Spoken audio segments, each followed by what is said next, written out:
Les boutons vont vous permettre d'effectuer différentes actions directement à partir de votre formulaire. C'est pourquoi cette vidéo formation vous montrera comment les insérer et les utiliser. Donc, tout d'abord, pour insérer un bouton d'action dans votre formulaire, vous devez vous rendre dans l'onglet Création. Vous avez alors accès aux différents contrôles et vous allez cliquer ici sur celui-ci, donc le contrôle bouton. Je clique donc ici sur ce contrôle et maintenant je vais choisir l'endroit où je souhaite insérer donc ce bouton d'action. Je vais par exemple ici l'insérer à cet endroit-là, donc en dessous de ces différentes informations. Je clique donc ici et automatiquement un assistant apparaît dans une nouvelle fenêtre. Par l'intermédiaire de cet assistant, je vais donc pouvoir choisir l'action à effectuer donc en cliquant sur ce bouton. Donc j'ai tout d'abord accès aux différentes catégories. Je peux par exemple utiliser ce bouton pour me déplacer entre mes enregistrements, pour effectuer des opérations sur ces enregistrements, des opérations sur le formulaire, effectuer des modifications sur l'application en cours, etc. Donc, par exemple, ici, je vais créer un bouton qui va me permettre d'accéder à l'enregistrement suivant. Je clique donc bien sur la catégorie déplacement entre enregistrements et je clique ici donc sur l'action enregistrement suivant. Je clique maintenant sur suivant comme ceci pour passer à la deuxième étape. Donc dans cette étape, je choisis ce que je souhaite afficher sur le bouton. J'ai donc le choix entre afficher un texte ou une image. Donc par exemple ici je coche texte et j'ai donc l'aperçu qui se modifie dans cette partie-là.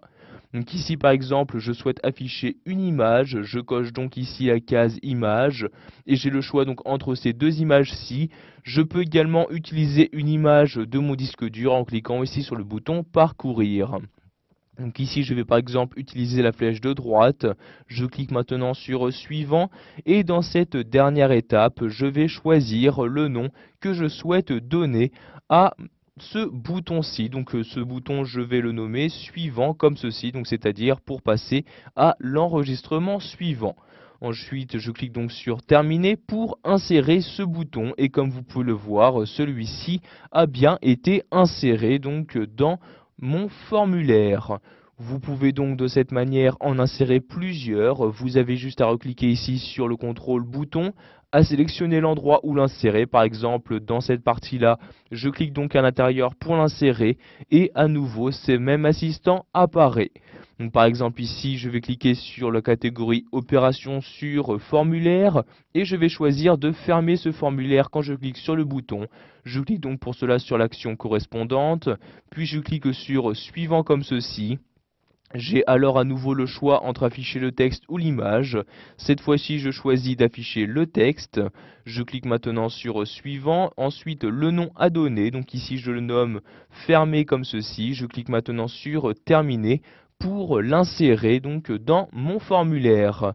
Nous allons donc maintenant vérifier que ces différents boutons fonctionnent correctement.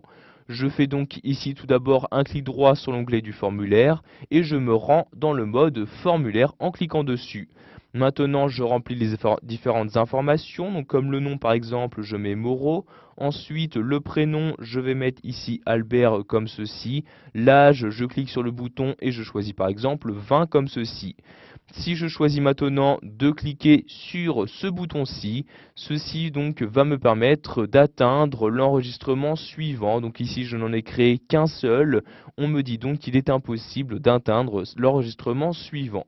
Je clique donc sur OK. Si je clique maintenant sur ce bouton, vous pouvez voir qu'on me demande ici si je souhaite enregistrer les modifications, ce qui prouve bien qu'Access ici souhaite fermer le formulaire. Je ne souhaite pas enregistrer les modifications, je clique donc sur non et vous pouvez voir donc que maintenant le formulaire a bien disparu. Voilà, vous avez maintenant la possibilité d'insérer différents boutons d'action dans votre formulaire Access.